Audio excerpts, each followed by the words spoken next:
Hello students, welcome back to my channel Shubham lecturers. जितने भी student 27 फरवरी को 12th बायोलॉजी का पेपर देने वाले हैं वो आज के इस वीडियो को शुरू से लेकर लास्ट तक देखेंगे, क्योंकि इस वीडियो में मैं आपको पूरे बायोलॉजी के उन सभी महत्वपूर्ण अति लघुत्तरीय प्रश्नों को बताऊंगा जो 27 फरवरी को आपके बायोलॉजी के पेपर में आएंगे। देखिए स्टूडेंट, पूरे बायोलॉजी के अति लघुत्तरीय प्रश्न हम एक ही वीडियो में पढ़ेंगे, तो ये एक महामैराथन क्लास है। तो जितने भी स्टूडेंट सोच रहे हैं कि मेरी बायोलॉजी की तैयारी बहुत अच्छे से नहीं हुई है या बहुत कम हुई है, तो उनकी तैयारी मैं मात्र 3 दिनों में करवा कर रहूंगा। देखिए, मेरे कहने का मतलब है मैं बहुविकल्पीय प्रश्न आपको पहले ही प्रोवाइड करा चुका हूं। पूरे बायोलॉजी के बहुविकल्पीय प्रश्न एक वीडियो में। आज की इस वीडियो में हम पूरे बायोलॉजी के अति लघुत्तरीय प्रश्न पढ़ेंगे, फिर हम पूरे बायोलॉजी के लघुत्तरीय प्रश्न पढ़ेंगे, ठीक है, फिर ऐसे ही विस्तृतरीय प्रश्न पढ़ेंगे। बस आप लोग इस वीडियो को लाइक कीजिएगा, चैनल पर नए चैनल को सब्सक्राइब कर लीजिएगा, क्योंकि अब की बार हमें बायोलॉजी में 70 में 65 प्लस लेकर आना है। हिंदी में तो आप 95 प्लस लेकर आएंगे, इंग्लिश में भी आप बहुत अच्छा नंबर लेकर आएंगे, क्योंकि स्टूडेंट कह रहे थे सर पेपर बहुत अच्छा गया। ठीक है, अब आज से हम बायोलॉजी को स्टार्ट करेंगे और बायोलॉजी में धूम मचा कर आएंगे बोर्ड एग्जाम में। ठीक है, तो ये वीडियो बहुत ज्यादा इंपॉर्टेंट है। जो भी स्टूडेंट इस वीडियो को शुरू से लेकर लास्ट तक देख लेगा, पूरे अति लघुत्तरीय प्रश्न मैंने एक ही वीडियो में बता दिया। चैप्टर 1 से लेकर चैप्टर 11 तक जितने क्वेश्चन है सब एक ही वीडियो में मैं बताऊंगा। देखिए, टोटल 44 या 45 क्वेश्चन ऐसे हैं जो सबसे ज्यादा इंपॉर्टेंट है, वो मैं इस वीडियो में बताने वाला हूं। तो चलिए आज के इस वीडियो को स्टार्ट करते हैं। सबसे पहले ये जान लीजिए कि कौन कौन से चैप्टर हैं जो हम पढ़ेंगे, ठीक है, इस वीडियो में। जैसे पूरा चैप्टर मैंने ले रखा है।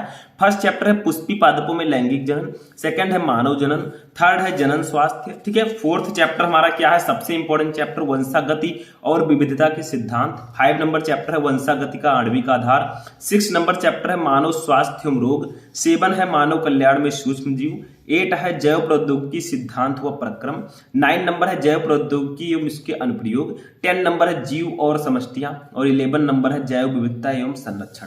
यानी कि टोटल आपकी बायोलॉजी में 11 चैप्टर हैं। 11 पूरे चैप्टर को हम एक ही वीडियो में पढ़ेंगे। तो जो भी स्टूडेंट इस वीडियो को शुरू से लेकर लास्ट तक देख लेगा उसका 70 में 65 प्लस पक्का। ठीक है, तो चलिए स्टार्ट करते हैं। सबसे पहले हम पढ़ेंगे फर्स्ट चैप्टर के क्वेश्चन को, पुष्पी पादपों में लैंगिक जनन। ठीक है, तो देखिए इसमें सबसे पहला क्वेश्चन हमारा है। देखिए अति लघुत्तरीय प्रश्न हम पढ़ रहे हैं, ये हमारे बोर्ड एग्जाम में एक एक नंबर के आते हैं, तो बहुत बड़ा क्वेश्चन आपको नहीं लिखना होगा। देखिए इसमें से कुछ ऐसे क्वेश्चन है जो लघुत्तरीय प्रश्नों में भी आते हैं। ऐसा मत समझिएगा कि सभी क्वेश्चन अति लघुत्तरीय प्रश्न में ही आएंगे, लघुत्तरीय प्रश्नों में भी ये क्वेश्चन आ सकते हैं। देखिए फर्स्ट है भ्रूणपोष का विकास आवृत बीजी पौधों में किस प्रक्रिया के फलस्वरूप होता है।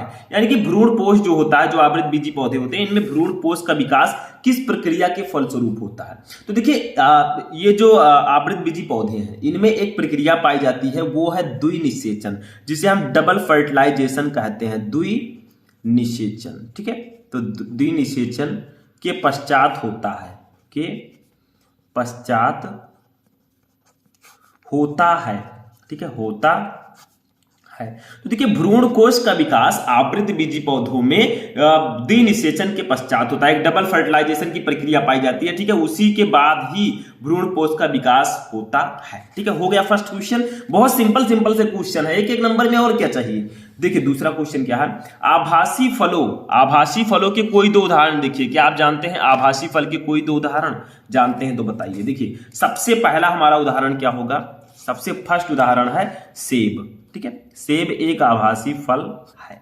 दूसरा उदाहरण क्या है, दूसरा भी लिख देते हैं यहां पर। दूसरा है स्ट्रॉबेरी। ठीक है, ये 2 ऐसे फल होते हैं जिनको हम आभासी फल बोलते हैं। ठीक है, सेब और स्ट्रॉबेरी। ठीक है, नेक्स्ट क्वेश्चन देखिए, तीसरा क्वेश्चन बहुत इंपॉर्टेंट है हमारे आवृत बीजी पौधों में। देखिए टैपिटम कहां स्थित होता है, इसका क्या कार्य है। यानी कि टैपिटम क्या होता है, व्हाट इज टैपिटम, ये क्वेश्चन आता है। तो देखिए टैपिटम परागकोश की सबसे आंतरिक परत होती है। टैपिटम जो है, ये जो परागकोश होता है, इसकी सबसे आंतरिक इंटरनल परत होती है ये। ठीक है, ये विकासशील परागकणों को पोषण प्रदान करती है। यानी कि जो हमारे आवृत बीजी पौधे होते हैं उनमें परागकण पाए जाते हैं। देखा जाए तो ये नर युग्मक है, जैसे हम लोगों में शुक्राणु होते हैं। ठीक है, हमारे में, ठीक है, मनुष्यों में, तो इसमें क्या होता है, परागकण होते हैं। ठीक। तो ये विकासशील परागकणों को पोषण प्रदान करती है। टैपेटम की कोशिकाएं सघन जीवद्रव्य से भरी होती है और सामान्यतया एक से अधिक केंद्रक से युक्त होती है। तो ये इसका आंसर हो जाएगा। ठीक है, तो ये आपका क्वेश्चन नंबर 3 हो जाएगा। ठीक, चलिए क्वेश्चन नंबर 4 देखते हैं। अब देखिए जो क्वेश्चन नंबर 4 है ये हमारे दूसरे चैप्टर का क्वेश्चन है, जो मानव जनन चैप्टर है। ठीक है, फर्स्ट चैप्टर का क्वेश्चन हो चुका है। देखिए क्या है, अग्र पीयूष ग्रंथि द्वारा स्रावित 2 गोनेडोट्रोपिन हार्मोन के नाम लिखिए। यानी कि जो 2 ऐसे गोनेडोट्रोपिन हार्मोन्स के नाम लिखने हैं जो अग्र पीयूष ग्रंथ के द्वारा स्रावित होते हैं। ठीक है, तो यहां पर 2 ऐसे हार्मोन हैं जो स्रावित होते हैं। सबसे पहला हार्मोन क्या है, ध्यान से देखिए, मैं स्टेप बाय स्टेप बताऊंगा कि बच्चों को समझ में आए। आप नोट भी इसको कर सकते हैं, नोट कर लेंगे ज्यादा अच्छा रहेगा। नोट देखिए, एक है LH हार्मोन और दूसरा हमारा है FSH हार्मोन। ठीक है, FSH हार्मोन। अब आप लोग कहेंगे सर इसका फुल फॉर्म कौन बताएगा। देखिए, LH हार्मोन का नाम है ल्यूटिनाइजिंग, ठीक है, हार्मोन। LH हार्मोन का फुल फॉर्म होगा ल्यूटिनाइजिंग हार्मोन। ठीक है, और FSH का फुल फॉर्म क्या होगा इसका, देखिए फॉलिकल स्टिमुलेटिंग हार्मोन। ठीक है, तो लिख देंगे फॉलिकल, ठीक है, स्टिमुलेटिंग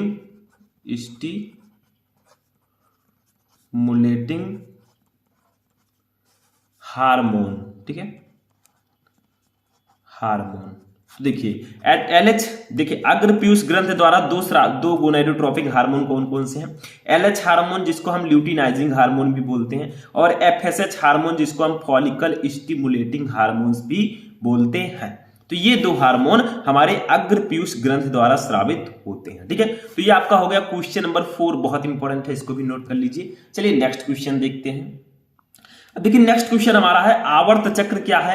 आवर्त चक्र का कौन से हार्मोन नियमन करते हैं। देखिए स्त्रियों में जो फीमेल्स होती हैं उनमें एक आवर्त चक्र प्रक्रिया होती है जिसे हम मेंस्ट्रुअल साइकिल भी बोलते हैं। तो ये क्या होता है, देखिए बायोलॉजी पढ़ रहे हैं, शर्माने की कोई बात नहीं है। बहुत सारे स्टूडेंट क्या करते हैं, जब क्लास में टीचर बायोलॉजी पढ़ाते हैं तो उनको हंसी आती है। अरे हंसने वाली क्या बात है, जो आपके सिलेबस में हो तो आपको पढ़ना ही पड़ेगा। ठीक है, और पढ़ेंगे अपने आप बॉडी के बारे में जानने, चाहे मेल हो चाहे फीमेल हो, कोई मतलब नहीं। ठीक है, आपको अपने बॉडी के बारे में नहीं पता तो आप कैसी पढ़ाई कर रहे हैं। तो आवर्त चक्र क्या है, व्हाट इज मेंस्ट्रुअल साइकिल, और इस आवर्त चक्र का कौन से हार्मोन नियमन करते हैं, यानी कि किस हार्मोन के द्वारा आवर्त चक्र होता है। तो देखिए मादाओं यानी कि प्राइमेट्स में अंडाणु निर्माण 28 दिन के चक्र में होता है।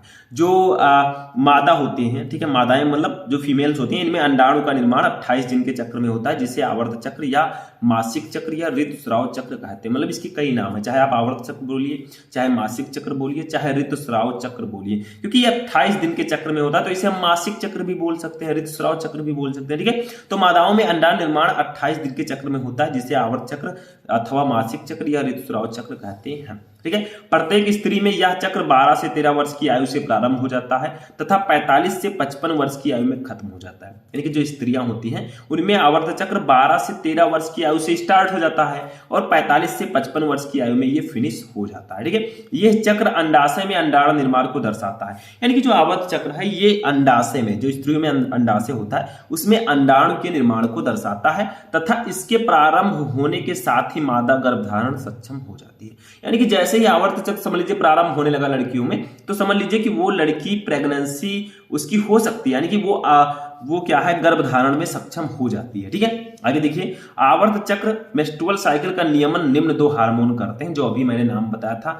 LH हार्मोन जिसका फुल फॉर्म है ल्यूटिनाइजिंग हार्मोन, अभी मैंने बताया आप लोगों को। ठीक है, दूसरा है FSH हार्मोन, इसे हम कहते हैं फॉलिकल स्टिमुलेटिंग हार्मोन। ठीक है, तो ये 2 ऐसे हार्मोन्स हैं जो आवर्त चक्र का नियमन करते हैं, यानी कि आवर्त चक्र को ये प्रेरित करते हैं। ठीक है, प्रेरित करते हैं। तो ये आपका 5 नंबर क्वेश्चन हो जाएगा, समझ में आ गया।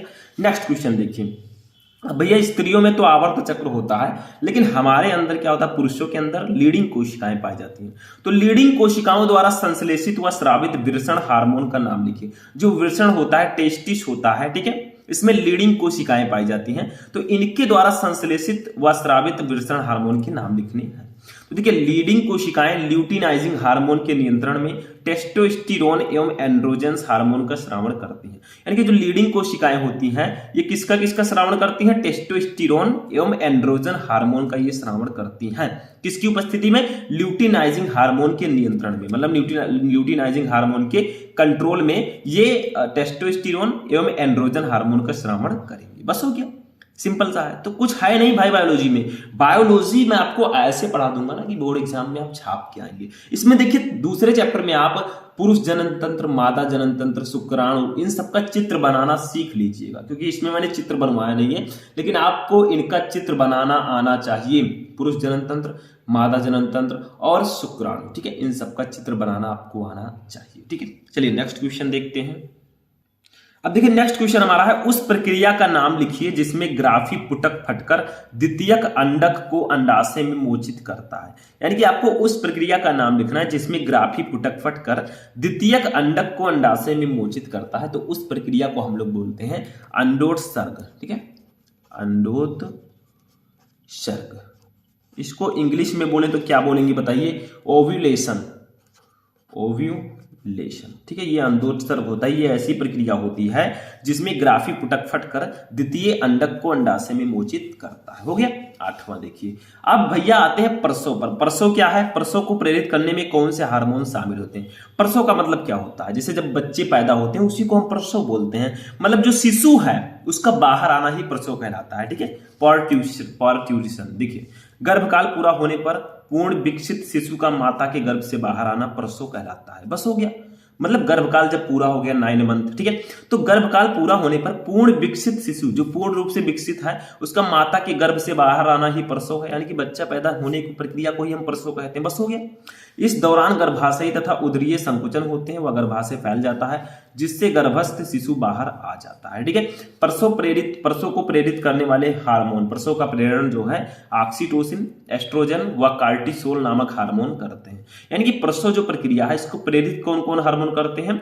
ऑक्सीटोसिन, एस्ट्रोजन व कार्टिसोल नामक हार्मोन इसको प्रेरित करते हैं। ठीक है, बस हो गया। इसमें कुछ है नहीं, सब कुछ सिंपल होते हैं। देखिए बायो में कुछ विशेष नहीं है, लेकिन बच्चे डरते हैं, केवल पढ़े होंगे तो सबको पता होगा। 9 नंबर देखिए, शुक्राणुओं को पोषण प्रदान करने वाली कोशिकाओं के नाम लिखिए। यानी कि कौन कौन सी ऐसी कोशिकाएं हैं जो शुक्राणुओं को पोषण प्रदान करती हैं? जो शुक्राणु होते हैं, ठीक है, हमारे अंदर, उसको पोषण वो प्रदान करती हैं, तो उनका नाम बताइए। देखिए शुक्राणु जो है, ठीक है, इनका चित्र आपको बनाना आना चाहिए, ये समझ लीजिए। ठीक है, सबसे इंपॉर्टेंट है। तो इसको पोषण प्रदान करने वाली हार्मोन जो होती है वो होती है सर्टोली कोशिकाएं।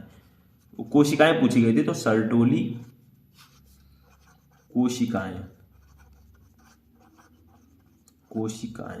ठीक है, तो प्रसव को, शुक्राणुओं को पोषण प्रदान करने वाली कोशिकाओं का नाम है सर्टोली कोशिकाएं। ये शुक्राणुओं को पोषण प्रदान करती है। ठीक है, समझ में आया? तो ये आपका हो जाएगा 9 नंबर क्वेश्चन। चलिए नेक्स्ट क्वेश्चन देखते हैं। अब देखिए नेक्स्ट क्वेश्चन हमारा है 10 नंबर। देखिए मानव में गुणसूत्रों की संख्या कितनी होती है? यानी कि हम लोगों के अंदर कितने क्रोमोसोम्स पाए जाते हैं, कितने गुणसूत्र होते हैं? तो देखिए मानव में कुल 46 गुणसूत्र होते हैं जो 23 जोड़ों के रूप में पाए जाते हैं। यानी कि हमारे अंदर टोटल 46 गुणसूत्र होते हैं जो 23 जोड़ों के रूप में पाए जाते हैं। मतलब 23 जोड़ा होंगे और 46 गुणसूत्र टोटल होते हैं। एक लाइन का क्वेश्चन, एक लाइन का आंसर, बस हो गया। नेक्स्ट क्वेश्चन हमारे तीसरे चैप्टर से है, जनन स्वास्थ्य। देखिए क्या है, क्या विद्यालयों में यौन शिक्षा आवश्यक है? यदि हाँ तो क्यों? मतलब यौन शिक्षा, सेक्सुअल जो एजुकेशन है वो क्या इंपॉर्टेंट है हमारे स्कूल्स में? अगर हाँ तो क्यों? तो देखिए विद्यालयों में यौन शिक्षा अति आवश्यक है क्योंकि इससे छात्रों को किशोरावस्था संबंधी परिवर्तनों व समस्याओं के निदान की सही जानकारी मिलेगी। मतलब अगर भैया यौन शिक्षा के बारे में नहीं जानेंगे तो जो किशोरावस्था में, यंग एज में है, उनको कैसे जानकारी मिलेगी? अपने प्रॉब्लम्स को कैसे सॉल्व कर पाएंगे? आगे देखिए, यौन शिक्षा से उन्हें यौन के प्रति भ्रांतियां व मिथ्या फैलान धारणाओं को खत्म करने वाली सहायता मिलेगी।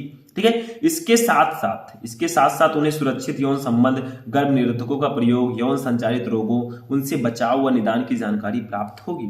इसके परिणाम स्वरूप आने वाली पीढ़ी भावनात्मक व मानसिक रूप से समृद्ध होगी। मतलब क्या होता है, अब देखा जाता है कि जनसंख्या इतनी बढ़ती जा रही है हमारे देश की। ठीक है, तो जो शिक्षित होगा उसका एक ही नारा होगा, हम दो हमारे दो, हम दो हैं तो हमारे 2 बच्चे हो जाएं, बहुत है। लेकिन आजकल के बहुत सारे ऐसे लोग हैं जिनके 10-10, 5-5, 8-8 बच्चे हैं। ठीक है, तो जो लोग शिक्षित होंगे, अगर यौन शिक्षा आपके पास है तो आप समझ जाएंगे कि हाँ जनसंख्या कम करना है, कैसे कमाकर खिलाएंगे, कैसे क्या करेंगे, आप अपने अकॉर्डिंग ही बच्चे पैदा करेंगे। तो जनसंख्या, ये विद्यालयों में यौन शिक्षा बहुत आवश्यक है। नेक्स्ट देखिए 12 नंबर क्वेश्चन, IVF तथा GIFT का पूरा नाम लिखिए। तो IVF का मतलब होता है इन विट्रो फर्टिलाइजेशन, जिसे हम पात्र निषेचन भी बोलते हैं।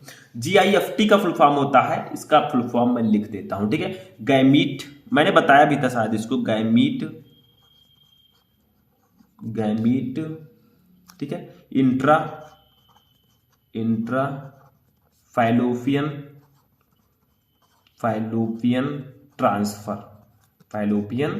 ट्रांसफर, ठीक है, ट्रांसफर, ये इसका फुल फॉर्म होता है GIFT का, ठीक है। तो IVF का फुल फॉर्म होगा पात्र निषेचन यानी कि इन विट्रो फर्टिलाइजेशन, GIFT का होगा गैमीट इंट्रा फैलोपियन ट्रांसफर, युग्मक अंतः फैलोपियन स्थानांतरण, ठीक है, हिंदी में भी मैंने बता दिया।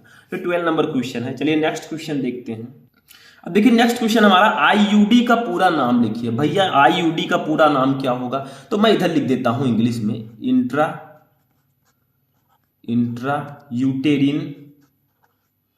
यूटेरिन डिवाइस, ठीक है,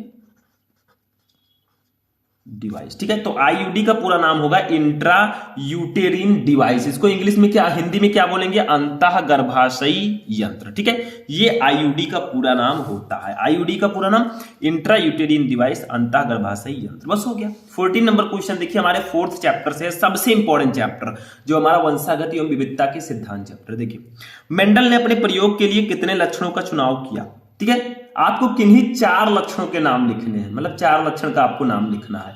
तो देखिए मेंडल ने अपने प्रयोग में के लिए 7 जोड़ी विपर्यासी लक्षणों का चुनाव किया। उदाहरण के रूप में जैसे देखिए 4 का मैं बता रहा हूं। फर्स्ट है पुष्पों का रंग, बैगनी जो है ये प्रभावी रंग होगा, सफेद अप्रभावी होगा, ठीक है। ऐसे बीज का रंग हरा प्रभावी होगा, पीला अप्रभावी होगा। ऐसे पौधों की लंबाई लंबा प्रभावी होगा, बौना अप्रभावी होगा। ऐसे बीज का आकार गोल प्रभावी होगा एवं झुर्रीदार अप्रभावी होगा, ठीक है। तो उन्होंने तो 7 लक्षण लिए थे, किन्हीं 4 का आपसे पूछा जा रहा है तो 4 लिख सकते हैं, किन्हीं 2 का पूछा जा रहा है 2 लिख सकते हैं, बट यहां पर 4 पूछा गया था, हमने 4 लिख दिया, ठीक है। ऐसे 15 नंबर क्वेश्चन देखिए क्या है, संकर पूर्वज संकरण तथा परीक्षण संकरण में अंतर बताइए। मतलब ये 2 संकरण है, संकर पूर्वज संकरण, इसे इंग्लिश में हम कहते हैं बैक क्रॉस, और परीक्षण संकरण इसे हम कहते हैं टेस्ट क्रॉस। इसमें डिफरेंस क्या होता है, देखिए जब किसी संकर का किसी भी जनक के संकरण करवाया जाता है तो इसे संकर पूर्वज संकरण कहते हैं। यानी कि जब किसी संकर का किसी भी जनक के संकरण से संकरण कराया जाता है तो इसे संकर पूर्वज संकरण कहेंगे। और जबकि प्रथम पीढ़ी F1 जीव एवं समयुग्मिकी अप्रभावी लक्षण वाले जीव के मध्य कराए गए संकरण को परीक्षण संकरण कहते हैं। यानी कि F1 पीढ़ी एवं समयुग्मिकी अप्रभावी लक्षण वाले जीव के मध्य कराए गए संकरण को परीक्षण संकरण कहेंगे। ये इसका डेफिनेशन है, ठीक है, हो गया। चलिए नेक्स्ट क्वेश्चन देखते हैं। अब देखिए नेक्स्ट क्वेश्चन है 16 नंबर, आनुवंशिक रोग क्या है, मनुष्य में इस रोग के 2 उदाहरण लिखिए। यानी कि व्हाट इज जेनेटिक डिजीज, आनुवंशिक रोग क्या होता है बताइए। मतलब जो हमें अपनी पीढ़ी से मिले, हमें अपने पूर्वजों से मिले। देखिए वे रोग जो किसी संतान को अपने माता पिता से आनुवंशिक रूप से प्राप्त होते हैं, आनुवंशिक रोग कहलाते हैं। यानी कि ऐसे रोग जो किसी संतान को अपने माता पिता से आनुवंशिक रूप से प्राप्त होते हैं, मतलब जेनेटिकली उन्हें प्राप्त होंगे, वो आनुवंशिक रोग कहलाएंगे, जेनेटिकल डिजीज। उदाहरण के रूप में वर्णांधता और हेमोफीलिया, यानी कि कलर ब्लाइंडनेस एंड हेमोफीलिया, ठीक है। वर्णांधता में क्या होगा, लाल और हरे में हम अंतर नहीं कर पाएंगे, ठीक है। और हीमोफीलिया है, 2 ऐसे रोग हैं जो आनुवंशिक रोग हैं, और भी हैं लेकिन ये 2 एग्जाम्पल मैंने लिए हैं। लेकिन वर्णांधता है क्या, देखिए वर्णांध व्यक्ति को रेलवे ड्राइवर क्यों नहीं बनाया जाता। 17 नंबर क्वेश्चन है, जो वर्णांध व्यक्ति होते हैं जिनको कलर ब्लाइंडनेस की बीमारी है वर्णांधता की, उनको रेलवे ड्राइवर क्यों नहीं बनाया जाता। तो देखिए चूंकि वर्णांधता रोग से ग्रसित व्यक्ति लाल एवं हरे रंग में अंतर नहीं कर पाता, इसीलिए वर्णांध व्यक्ति को रेलवे ड्राइवर नहीं बनाया जाता। देखिए कहीं कहीं लाल झंडी लोग दिखाते हैं, तो अगर आपको कोई वर्णांधता से पीड़ित है उसको ड्राइवर बना दिया जाए तो उसे लाल झंडी हरी दिखाई देगी और हरी लाल दिखाई देगी, तो क्या होगा। अब सिग्नल भैया रेड का है कि हाँ रेड सिग्नल है, तुम्हें हरा दिखाई दे रहा है जो जिसको कलर ब्लाइंडनेस है, तो कैसे उसको ड्राइवर बना दिया जाएगा। तो इसीलिए वर्णांध व्यक्ति को रेलवे ड्राइवर नहीं बना जाता, क्योंकि ये जो वर्णांधता से पीड़ित व्यक्ति होते हैं उनको लाल और हरे में अंतर नहीं पता लगता। बस हो गया, ठीक है। 18 नंबर क्वेश्चन देखिए, बहुत इंपॉर्टेंट है। देखिए जीन की परिभाषा दीजिए, ये कहां पाए जाते हैं। यानी कि जीन क्या होता है, बहुत इंपॉर्टेंट है। जीन की परिभाषा दीजिए, ये कहां पाए जाते हैं। हाँ, तो देखिए एक जीव के किसी भी लक्षण को निर्धारित करने वाले मेंडेलियन कारक को जीन कहते हैं। यानी कि एक जीव के किसी भी लक्षण को निर्धारित करने वाले जो मेंडेलियन कारक होते हैं उनको जीन हम कहते हैं। ये आनुवंशिक पदार्थ की एक प्रकार्यक इकाई है। जीन गुणसूत्र पर उपस्थित होते हैं, ठीक है। यानी कि ये आनुवंशिक पदार्थ की एक प्रकार्यक इकाई है। आनुवंशिकी की इकाई हम जीन को ही बोलते हैं, ठीक है।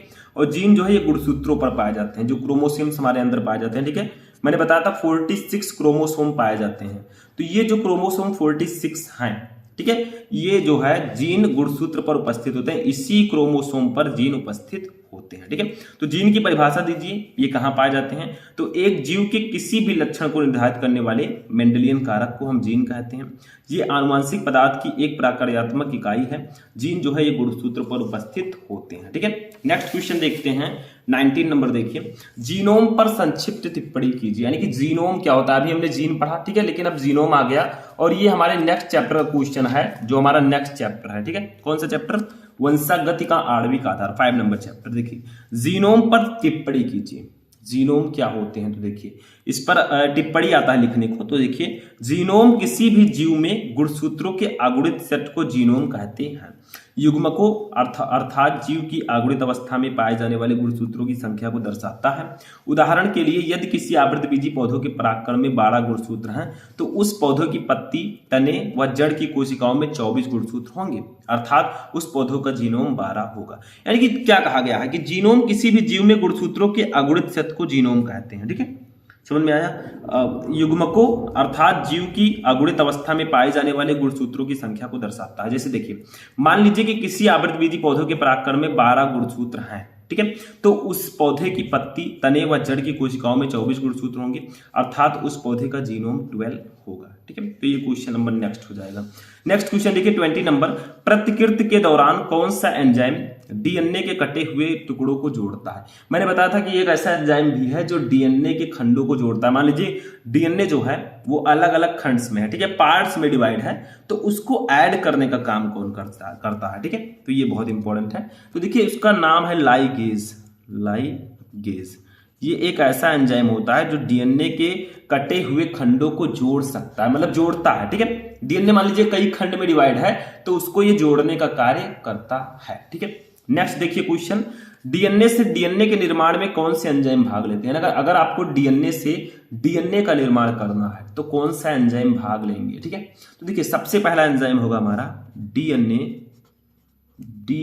पॉलीमरेज, ठीक है। डीएनए पॉलीमरेज ये एक एंजाइम है, ठीक है, जो डीएनए से डीएनए के निर्माण में भाग लेता है। दूसरा एंजाइम हमारा क्या होगा? देखिए पॉलीन्यूक्लियोटाइड लाइकेज, इसका नाम है पॉलीन्यूक्लियोटाइड, ठीक है, न्यूक्लियोटाइड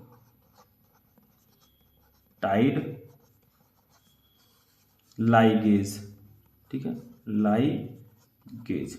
तो डीएनए से डीएनए के निर्माण में कौन से एंजाइम भाग लेते हैं? मतलब आपको डीएनए से डीऑक्सीराइबोन्यूक्लिक एसिड से दूसरा डीएनए बनाना है तो कौन से एंजाइम इसमें भाग लेंगे? देखिए फर्स्ट है डीएनए पॉलीमरेज एंड सेकंड है पॉलीन्यूक्लियोटाइड लाइगेज, ठीक है। ये एक ऐसे एंजाइम, दो ऐसे एंजाइम होते हैं जो डीएनए से डीएनए के निर्माण में ये भाग लेते हैं, ठीक है। तो ये था 21 नंबर क्वेश्चन। 22 नंबर क्वेश्चन देखते हैं, देखिए क्या है, इसी चैप्टर से है, ठीक है। देखिए पारक्रमण क्या है? व्हाट इज ट्रांसडक्शन, ठीक है, मतलब पारक्रमण क्या होता है, ये भी बहुत इंपॉर्टेंट क्वेश्चन है। तो देखिए इसका आंसर बहुत सिंपल सा है। आंसर क्या होगा इसका कि पारक्रमण वह प्रक्रिया है जिसके अंतर्गत वायरस यानी कि विषाणु के द्वारा डीएनए का स्थानांतरण एक जीवाणु से दूसरे जीवाणु में किया जाता है। मतलब एक पारक्रमण एक ऐसी प्रक्रिया है जिसमें हम जीवाणु के द्वारा, किसी जीवाणु के द्वारा एक डीएनए का स्थानांतरण एक जीवाणु से दूसरे जीवाणु में करेंगे, ठीक है। तो ये बहुत सिंपल है। मतलब पारक्रमण एक प्रक्रिया है, ट्रांसडक्शन जो है ये एक प्रोसेस है जिसके अंतर्गत हम वायरस के द्वारा, मतलब किसी वायरस को ले लेंगे, ठीक है, और उस वायरस के द्वारा हम डीएनए का स्थानांतरण करेंगे, किसमें? एक जीवाणु से दूसरे जीवाणु में, यानी कि एक विषाणु के द्वारा एक जीवाणु से दूसरे जीवाणु में हम डीएनए का स्थानांतरण करेंगे। इसी को हम लोग बोलेंगे पारक्रमण, ठीक है। ये भी बहुत सिंपल है। नेक्स्ट देखिए हमारा नेक्स्ट जो है 23 नंबर क्वेश्चन, ये हमारे नेक्स्ट चैप्टर से है, चैप्टर नंबर 6, ठीक है, जिसका नाम है human health and disease. Hindi में बोलेंगे मानव स्वास्थ्य एवं रोग। मतलब हम अपने हेल्थ के बारे में कुछ इसमें जानते हैं कि हमारा हेल्थ कैसा है, कौन कौन से डिजीज हो सकते हैं किसके अंदर, ठीक है, वो इस चैप्टर में हम पढ़ते हैं। देखिए मनुष्य में विषाणु जनित कुछ प्रमुख रोगों के नाम लिखिए। यानी कि हम लोगों के अंदर या मनुष्यों में विषाणु से कौन कौन से रोग होते हैं वायरस के कारण, ठीक है, उसका नाम आपको लिखना। तो बहुत सारे डिजीज हैं जो विषाणु के कारण होते हैं। कुछ डिजीज हम यहाँ पर पढ़ते हैं, देखिए जैसे चेचक, इसको हम इंग्लिश में बोलते हैं स्मॉल पॉक्स, ठीक है, हर्पीस हो गया, आर्थराइटिस हो गया, ठीक है, आदि डीएनए वायरस द्वारा तथा पोलियो, डेंगू, ज्वर, कर्णफेर, खसरा, रेबीज आदि आरएनए वायरस के द्वारा उत्पन्न होते हैं। मतलब कुछ ऐसे रोग हैं जो डीएनए वायरस के द्वारा उत्पन्न होते हैं और कुछ ऐसे रोग हैं जो आरएनए वायरस के द्वारा उत्पन्न होते हैं। जैसे चेचक हो गया, स्मॉल पॉक्स इसको हम बोलते हैं। बहुत सारे लोग इंग्लिश में इसको जानते होंगे, हिंदी में नहीं जानते होंगे, ठीक है। तो चेचक, स्मॉल पॉक्स, हर्पीज, आर्थराइटिस, ये सब रोग डीएनए वायरस के द्वारा, तथा पोलियो, ठीक है, पोलियो को तो हम पोलियो ही बोलते हैं। डेंगू ज्वर को हम डेंगू फीवर बोलेंगे, ये एक ही है, ठीक है। कर्णफेर को क्या बोलेंगे, मम्प्स, ठीक है। खसरा को मीजल्स बोलेंगे, रेबीज को रेबीज बोलेंगे। ये सब आरएनए वायरस के द्वारा उत्पन्न होते हैं, ठीक है। अब नेक्स्ट क्वेश्चन देखिए 24, मनुष्य में साधारण जुकाम उत्पन्न करने वाले 2 विषाणुओं के नाम लिखिए। यानी कि जो जुकाम होते हैं लोगों को, ठीक है, ये किस वायरस के द्वारा होते हैं। यानी कि मनुष्य में साधारण जुकाम जो होता है, इसको उत्पन्न करने वाले 2 वायरस आपको बताने हैं। सबसे पहला वायरस इसका होगा रहीनो वायरस, ठीक है, रहीनो वायरस, ठीक है। और दूसरा वायरस, इसका दूसरे वायरस का नाम क्या है, कोरोना वायरस, ठीक है, कोरोना वायरस। देखिए पहले से ही हमारे बायोलॉजी के बुक में था। अभी कोरोना वायरस तो बहुत ज्यादा आक्रमण किया था हम लोगों पर, लेकिन ये हमारे बुक में पहले से ही इसका नाम था कोरोना वायरस, ठीक है। तो मनुष्य में साधारण जुकाम उत्पन्न करने वाले 2 वायरस जो हैं वो रहीनो वायरस और कोरोना वायरस होंगे, ठीक है। ये बहुत इंपॉर्टेंट है।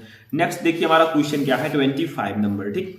अब देखिए 25 नंबर है कि एक शर्त किया जा रहा है कि अगर मान लीजिए यदि मानव शरीर से थाइमस ग्रंथ निकाल दिया जाए तो उसके प्रतिरोधी संस्थान पर क्या प्रभाव पड़ेगा। यानी कि हम लोगों के अंदर थाइमस ग्रंथ पाई जाती है, जिसको हम प्राथमिक लसिकांग भी बोलते हैं। ये हमारा एक अंग है, हमारे बॉडी का एक पार्ट है, ठीक है। तो अगर मान लीजिए हमारे मानव शरीर से थाइमस ग्रंथ को निकाल दिया जाए तो हमारे प्रतिरोधी संस्थान पर क्या प्रभाव पड़ेगा। यानी कि जो हमें रोगों से बचाती है, ठीक है, जो हमारा प्रतिरक्षा तंत्र होता है, इम्यून सिस्टम होता है, ठीक है, इस पर क्या डिफरेंस होगा, ये आपसे पूछा जा रहा है कि अगर हम लोगों के अंदर से थाइमस ग्रंथ को निकाल दिया जाए तो क्या प्रभाव पड़ेगा, ठीक। तो देखिए थाइमस मानव शरीर में प्राथमिक लसिकांग है, ठीक है, लसिकांग लिख दीजिएगा, लसिकांग है ये, जहां अपरिपक्व लसिकाणु प्रतिजन संवेदनशील लसिकाणुओं में विभेदित होते हैं, ठीक है। यदि शरीर से थाइमस ग्रंथ को निकाल दिया जाए तो इन लसिकाणुओं का प्रतिजन संवेदनशील लसिकाणुओं से विभेदन नहीं हो पाएगा, ठीक है। बस यही रीजन है, सिंपल सा। नेक्स्ट देखिए 26 नंबर, मानव शरीर की प्राकृतिक विनाशी कोशिकाएं किन्हें कहते हैं। यानी कि हमारी बॉडी में प्राकृतिक विनाशी कोशिकाएं किसको बोलते हैं। तो देखिए श्वेत हृदयाणु या लिम्फोसाइट, जिसको हम इंग्लिश में बोलते हैं। देखिए हिंदी में श्वेत हृदयाणु, ठीक है, और इंग्लिश में लिम्फोसाइट को मानव शरीर की प्राकृतिक विनाशी कोशिकाएं कहते हैं। यानी कि हमारे अंदर जो लिम्फोसाइट्स होते हैं, ठीक है, इसको हम मानव शरीर की प्राकृतिक विनाशी कोशिकाएं बोलते हैं, ठीक है। That's a very simple. तो ये भी बहुत ज्यादा सिंपल है, ठीक है। अब नेक्स्ट क्वेश्चन जो हम पढ़ेंगे 27, ये हमारे 7 नंबर चैप्टर से है, जिसका नाम है मानव कल्याण में सूक्ष्म जीव। यानी कि जो सूक्ष्म जीव हैं, ठीक है, ये हमारे लिए बहुत ज्यादा हार्मफुल भी हैं और कुछ ऐसे सूक्ष्म जीव भी हैं जो बहुत ज्यादा लाभदायक है हमारे लिए, ठीक है।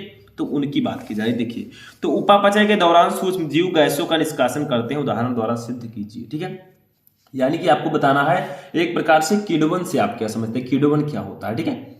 मतलब क्वेश्चन कई प्रकार से आते हैं, जैसे यहां पर आगे कि उपापचय के दौरान सूक्ष्म जीव गैसों का निष्कासन करते हैं, उदाहरण द्वारा सिद्ध कीजिए। या फिर ऐसा भी क्वेश्चन आता है कि किण्वन से आप क्या समझते हैं, ठीक है। तो ये इस प्रकार से। तो देखिए यहां पर इसका आंसर चावल, आटा, दाल का बना नरम आटा, जिसका प्रयोग डोसा व इडली को बनाने में किया जाता है, वो जीवाणु द्वारा किण्वित होते हैं, ठीक है। मतलब जैसे बहुत सारे लोग इडली खाए होंगे, डोसा, ठीक है।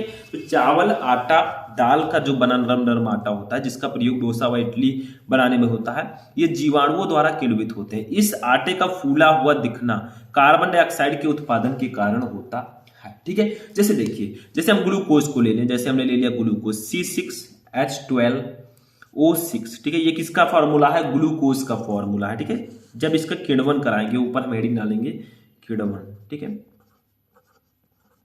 किण्वन। तो देखिए बनेगा क्या, देखिए यहां पर आपका C2H5OH बन जाएगा, एथिल अल्कोहल, और CO2 बन जाएगा। और दोनों के दो दो मॉलिक्यूल रहेंगे, दो इसका दो इसका, ठीक है। अब ये आपका बैलेंस हो जाएगा रिएक्शन, ठीक है। तो जब हम ग्लूकोज का किण्वन कराएंगे तो ये एथिल अल्कोहल और कार्बन डाइऑक्साइड में विघटित हो जाएगा। तो ये क्या है, ग्लूकोज है, ठीक है, ग्लूकोज। इसका फॉर्मूला तो सभी को पता होगा, ग्लूकोज फ्रक्टोज, ठीक है। ये है ethyl alcohol, ethyl alcohol, alcohol, ठीक है। तो कहा गया था कि चावल, आटा, दाल का बना जो नरम नरम आटा है जिसका प्रयोग डोसा व इडली बनाने में होता है, ये जीवाणुओं द्वारा किण्वित होते हैं। इस आटे का फूला हुआ दिखना कार्बन डाइऑक्साइड के उत्पादन के कारण होता है, ठीक है। अब इसको जैसे हम ग्लूकोज हमने ले लिया, ठीक है, इसका हमने किण्वन करा दिया तो एथिल अल्कोहल बना और कार्बन डाइऑक्साइड बना, तो यही होगा किण्वन, ठीक है। नेक्स्ट क्वेश्चन देखिए 28 नंबर क्वेश्चन, बहुत इंपॉर्टेंट है, ठीक है। देखिए, किस भोजन में लैक्टिक एसिड बैक्टीरिया मिलते हैं, इनके कुछ लाभप्रद उपयोगों का वर्णन कीजिए। यानी कौन सा ऐसा आहार है, कौन सा ऐसा भोजन है जो हम लोग खाते हैं और उसमें लैक्टिक एसिड बैक्टीरिया मिलते हैं, ठीक है। इनमें से कुछ लाभप्रद यानी कि कुछ यूजफुल उपयोगों का भी वर्णन करना है। तो देखिए, लैक्टिक एसिड बैक्टीरिया लैक्टिक अम्ल उत्पन्न करके दूध को दही में बदल देता है। यानी कि जो लैक्टिक एसिड होता है, ये जो बैक्टीरिया होता है, ये लैक्टिक अम्ल उत्पन्न करके दूध को दही में बदल देता है। यानी कि दूध से दही कैसे बनता है, मतलब जो लैक्टिक एसिड होता है दूध में पाया जाता है, लैक्टिक अम्ल, ठीक है, उसमें जो है लैक्टिक एसिड बैक्टीरिया लैक्टिक अम्ल को दूध में बदल देता है, जो लैक्टिक एसिड बैक्टीरिया होते हैं, ठीक है। आगे देखिए, यह दूध की शर्करा लैक्टोज को, हमारे दूध में लैक्टोज नामक एक शर्करा पाई जाती है, शुगर, ठीक है, इसको ये लैक्टिक एसिड में बदलता है। लैक्टिक अम्ल दूध की प्रोटीन केसिन को जमाकर दही में परिवर्तित कर देता है।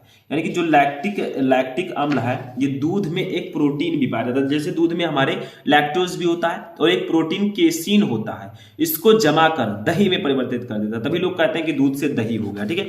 यह जीवाणु दूध से लैक्टोज को निकाल देता है, परंतु बहुत से व्यक्तियों को बिना लैक्टोज के दूध पीने पर एलर्जी होती है। ये जीवाणु महत्वपूर्ण विटामिन B12, ठीक है, B12 उत्पन्न करते हैं, ठीक है। जो ये जीवाणु हैं, ये B12 विटामिन आपने सुना होगा, ये भी विटामिन बी का एक पार्ट ही है, ठीक है। तो ये विटामिन B12 उत्पन्न करते हैं तथा ये सड़ाने वाले जीवाणु व हानिकारक सूक्ष्म जीवों की वृद्धि को रोकते हैं, ठीक है। तो ये आपका हो जाएगा नेक्स्ट क्वेश्चन। 29 नंबर देखिए क्वेश्चन, चाय उद्योग में चाय की पत्तियों का किण्वन किस सूक्ष्म जीव द्वारा कराया जाता है। यानी कि जो चाय उद्योग है, ठीक है, जो चाय पत्ती हम लोग यूज करते हैं चाय बनाने में, इसमें चाय की पत्तियों का किण्वन किस सूक्ष्म जीव द्वारा कराया जाता है। तो देखिए, चाय उद्योग में चाय की पत्तियों का किण्वन माइक्रोकोकस कैंडिडेंस नामक जीवाणु द्वारा होता है।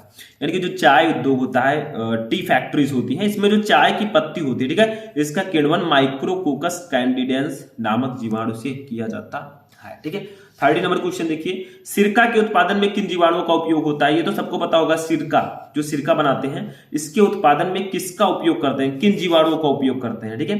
तो देखिए, इसका सिंपल सा आंसर होगा, सिरका के उत्पादन में एसिटोबैक्टर एसिटाई नामक जीवाणु का उपयोग करते हैं। यानी कि अगर हमें सिरका बनाना है तो हम एसिटोबैक्टर एसिटाई नामक जीवाणु का उपयोग करेंगे, ठीक है। तो ये आपका क्वेश्चन नंबर 30 हो जाएगा, तो इसको नोट कर लीजिए। चलिए नेक्स्ट क्वेश्चन देखते हैं 33, ठीक है। आगे भी थोड़ा सा इसके साथ ये बड़ी मात्रा में भी उत्पन्न करते हैं, ठीक है। अब नेक्स्ट क्वेश्चन देखिए 33, जैव उर्वरक क्या है, किन्हीं दो जीवाणुओं के नाम लिखिए जो मृदा में वायुमंडलीय नाइट्रोजन, ठीक है, जो मृदा में वायुमंडलीय नाइट्रोजन स्थिर करते हैं, ठीक है। तो देखिए, जैव उर्वरक एक प्रकार के जीव हैं, जैव उर्वरक जो हैं ये एक प्रकार के जीव होते हैं, ठीक है। किस प्रकार के जीव होते हैं, देखिए, एक प्रकार के जीव हैं जो मृदा की पोषक गुणवत्ता को बढ़ाते हैं। जैव उर्वरक जो हैं ये एक प्रकार के जीव होते हैं, मतलब बहुत सूक्ष्म जीव होते हैं, जो मृदा में जो मिट्टी होती है, ठीक है, इसकी पोषण गुणवत्ता को बढ़ाते हैं ताकि इसमें जो भी फसल बोया जाए उसके अच्छी गुणवत्ता के साथ ज्यादा मात्रा में हो, ठीक है। तो जैव उर्वरक एक प्रकार के जीव हैं जो मृदा की पोषक गुणवत्ता को बढ़ाते हैं। नॉस्टॉक, एनाबिना, टोलिफ्लोट्रिक्स आदि वायुमंडल से नाइट्रोजन गैस को ग्रहण करके इसे नाइट्रोजन यौगिक में परिणत कर देते हैं, ठीक है। मतलब क्या है कि कुछ ऐसे हैं, ठीक है, नॉस्टॉक हैं, एनाबिना है, टोलिफ्लोट्रिक्स हैं, ठीक है, आदि ये वायुमंडल से नाइट्रोजन गैस को ग्रहण करके इसे नाइट्रोजन यौगिकों में परिणत कर देते हैं, ठीक है। तो ये होंगे जैव उर्वरक में जो जीवाणु होते हैं वो भी नाइट्रोजन का स्थिरीकरण करते हैं। इनका नाम है नॉस्टॉक, एनाबिना, टोलिफ्लोट्रिक्स, ठीक है। नेक्स्ट क्वेश्चन देखिए 31 नंबर क्या है, ठीक है, ये भी बहुत इंपॉर्टेंट क्वेश्चन है। वाहित मल, ठीक है, ये क्वेश्चन आप लोगों ने पढ़ा होगा। वाहित मल से आप क्या समझते हैं, वाहित मल हमारे लिए किस प्रकार से हानिप्रद है, ठीक है। इसी चैप्टर में है और ये भी बहुत इंपॉर्टेंट चैप्टर है। देखिए वाहित मल क्या होता है, ठीक है, बहुत कई बार ये आ चुका है आपकी एनसीईआरटी बुक में भी ये क्वेश्चन देखने को मिलेगा, ठीक है। तो वाहित मल से आप क्या समझते हैं, और ये है वाहित मल हमारे लिए किस प्रकार से हानिप्रद है। तो देखिए पहले तो आपको बताना कि ये होता क्या है, फिर ये किस प्रकार से हमारे लिए हार्मफुल है, ठीक है, किस प्रकार से हमें हानि पहुंचाता है वो बताना है। तो देखिए प्रतिदिन नगर व शहरों से व्यर्थ जल की बहुत बड़ी मात्रा जनित होती है। इस व्यर्थ जल का प्रमुख घटक मनुष्य का मलमूत्र है। यानी कि क्या होता है, जो नगर होते हैं, सिटीज होते हैं, ठीक है, उसमें जो है शहरों में व्यर्थ जल की बहुत बड़ी मात्रा जनित होती है, जिसका प्रमुख स्रोत क्या है, मलमूत्र है। जो मनुष्य का टॉयलेट है, ठीक है, वो इसका सबसे प्रमुख घटक है। नगर में इस व्यर्थ जल को वाहित मल या सीवेज कहते हैं। यानी कि इसी व्यर्थ जल को जो टॉयलेट्स होते हैं, ठीक है, इन सब के जो जल होता है, इसी व्यर्थ जल को हम नगरों में या शहरों में वाहित मल के नाम से जानते हैं। इसे इंग्लिश में सीवेज बोलेंगे, ठीक है। देखिए इससे क्या क्या हानियां हैं। वाहित मल में कार्बनिक पदार्थों की बड़ी मात्रा तथा सूक्ष्म जीव पाए जाते हैं जो अधिकांशतः रोग जनकीय होते हैं। यानी कि जो वाहित मल होता है, सीवेज होता है, इसमें इसके कार्बनिक पदार्थों में बहुत बड़ी मात्रा में सूक्ष्म जीव होते हैं जो हमारे लिए रोग जनकीय होते हैं, मतलब वो रोग उत्पन्न करते हैं हम लोगों के अंदर, ठीक है। तो ये हमारे लिए हार्मफुल है। नेक्स्ट देखिए दूसरा, वाहित मल में ऑक्सीजन की कमी होती है, इसलिए कार्बनिक पदार्थों का विघटन भी नहीं हो पाता है। इसके फलस्वरूप वाहित मल वातावरण को प्रदूषित करते हैं। यानी कि जो वाहित मल होता है, सीवेज होता है, इसमें ऑक्सीजन की कमी होती है।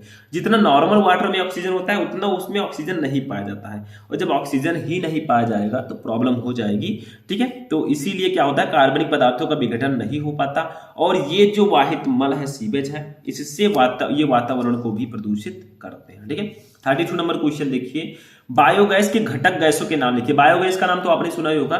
तो बायोगैस जो होता है, इसके घटक गैस कौन कौन से हैं, ठीक है, ये आपसे पूछा जा रहा है कि बायोगैस के घटक गैसों के नाम लिखिए, ठीक है। तो ये भी बहुत इंपॉर्टेंट क्वेश्चन है।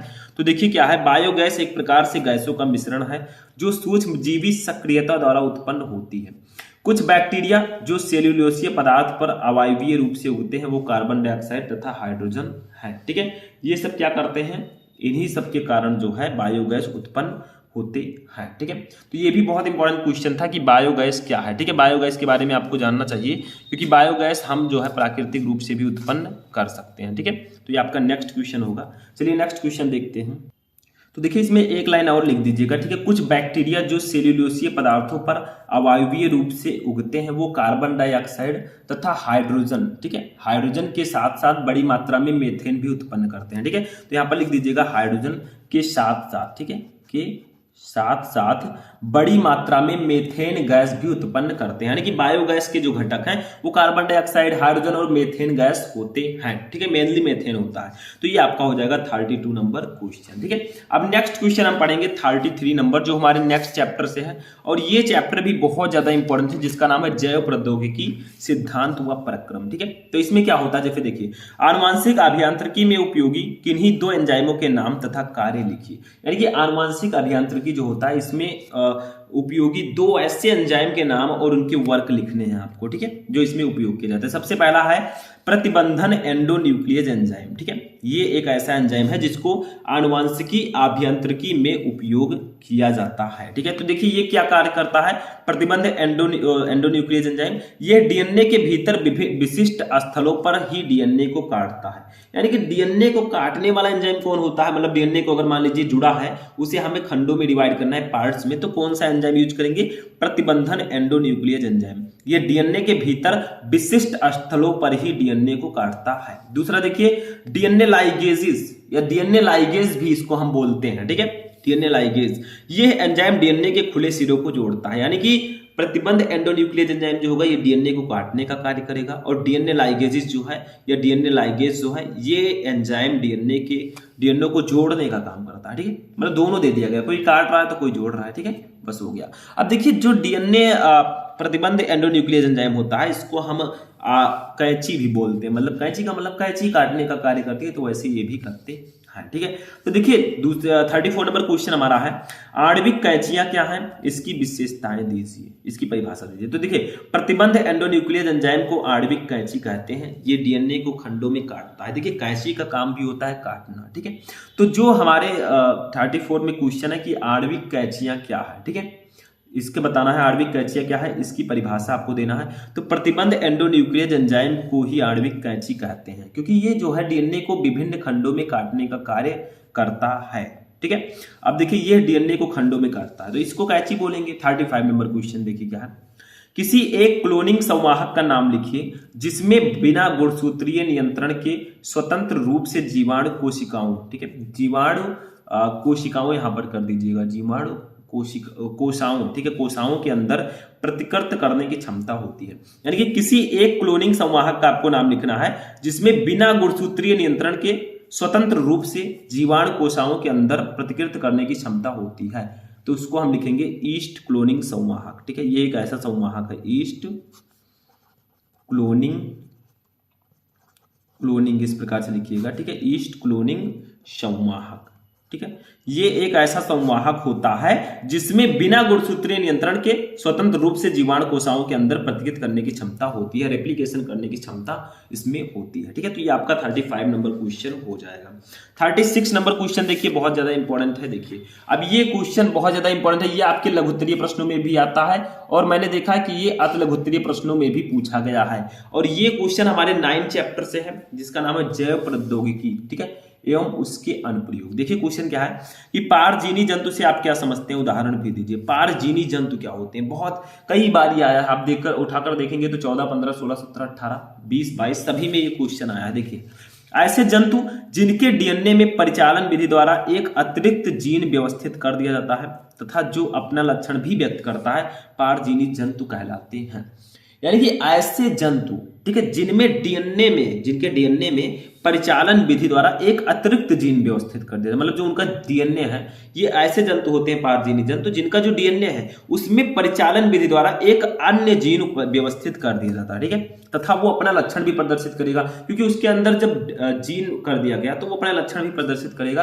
तो इन्हीं जंतुओं को हम पारजीनी जंतु कहते हैं। जैसे उदाहरण देखिए, डाली नामक भेड़ जो जापान में निर्मित नोटो एवं कागा नामक गाय, मीरा नामक बकरी आदि। मतलब कुछ उदाहरण हैं, जैसे डाली नामक भेड़ है, जापान में निर्मित नोटो एवं कागा नामक गायें हैं, ठीक है, और मीरा नामक बकरी है। ये सब पारजीनी जंतु हैं। इनमें क्या किया गया है, देखिए पारजीनी जंतुओं को रिकॉम्बिनेंट डीएनए तकनीक द्वारा विजातीय जीन को प्रवेश कराकर आनुवांशिक रूप से रूपांतरित किया जाता है। मतलब इनके डीएनए में एक अतिरिक्त जीन व्यवस्थित कर दिया जाता है, ठीक है, परिचालन विधि द्वारा।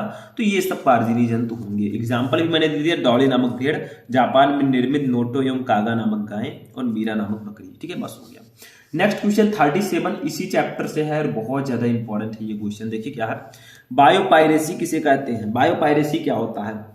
ठीक है, बायोपायरेसी ये भी बहुत इंपॉर्टेंट है, आप उठाकर देखिए इसको। 14, 15, 16, 17, 18, 19, 20, 21, 22 ये सब में आया है। ठीक है, देखिए पेपर्स थोड़ा अलग अलग होते हैं। जैसे आप उत्तर प्रदेश के जिस डिस्ट्रिक्ट से होंगे उसमें देखिए पेपर थोड़ा डिफरेंट आता है, क्योंकि बच्चे कहते हैं, जैसे इंग्लिश का पेपर हुआ तो बहुत सारे स्टूडेंट कह रहे थे लगभग 90% की सर पेपर बहुत अच्छा गया। अब एक आध जिला ऐसा है जिसमें थोड़ा कम आया क्वेश्चन, तो वो लोग कह रहे हैं सर अच्छा नहीं गया।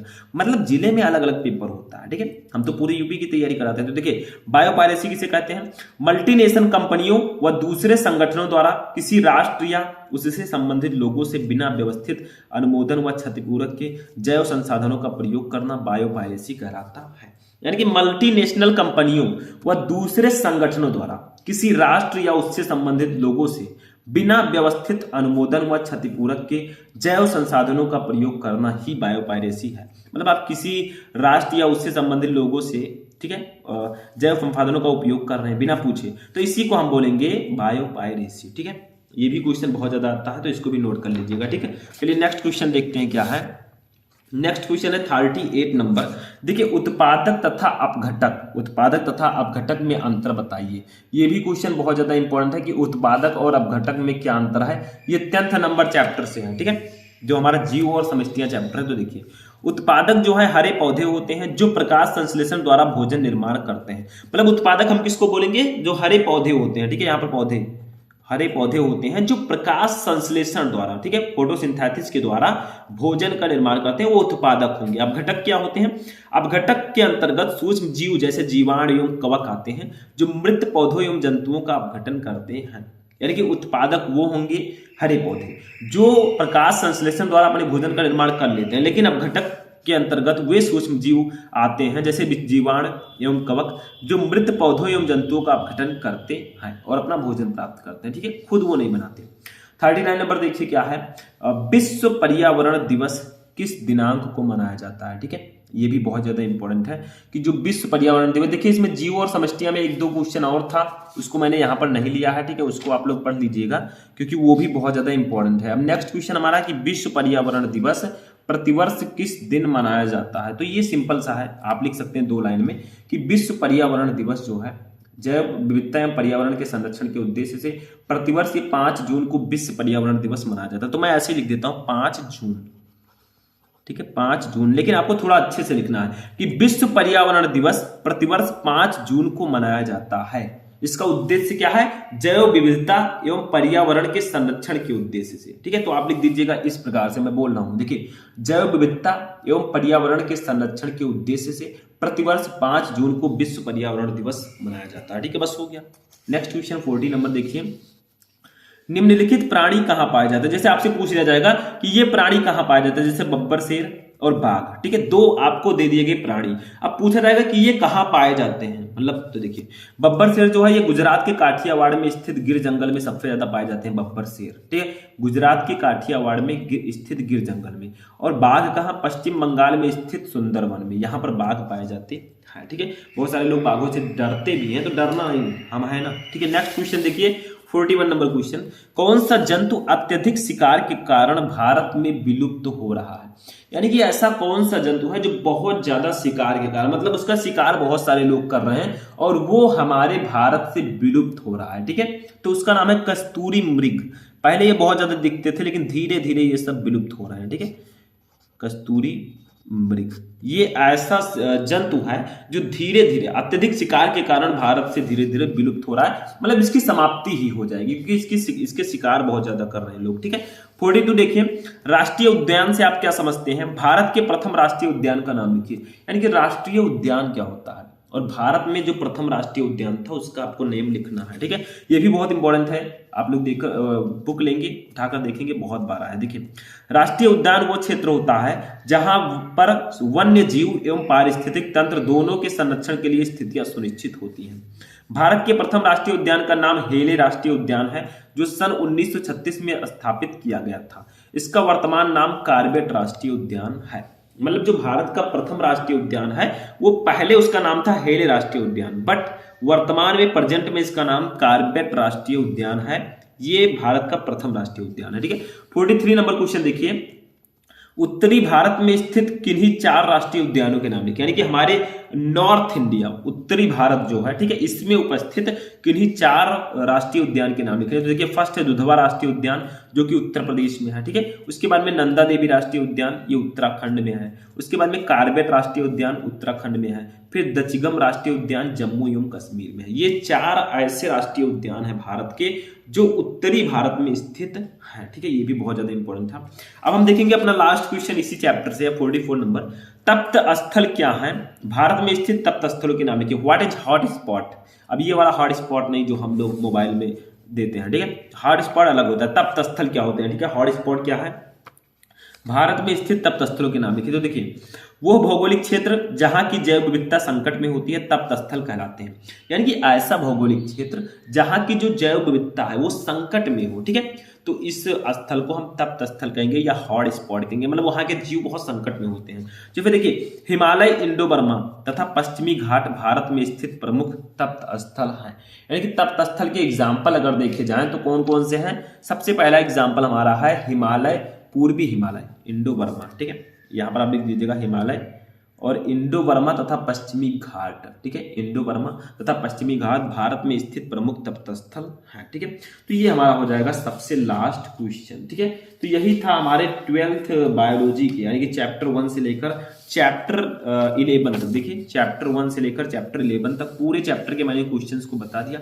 अब ये तो थे अति लघुत्तरीय प्रश्न, ठीक है, और ये एक मैराथन क्लास था, लगभग 40 से 50 मिनट का ये वीडियो है, जो भी देख लेगा वो अच्छे नंबर लेकर आएगा, ठीक है। तो आज का ये इंटरेस्टिंग सेशन यहीं पर फिनिश होता है। वीडियो को कर दीजिएगा लाइक, चैनल को सब्सक्राइब कर लीजिएगा। तो चलिए मिलते हैं नेक्स्ट वीडियो में नेक्स्ट टॉपिक के साथ, तब तक के लिए जय हिंद।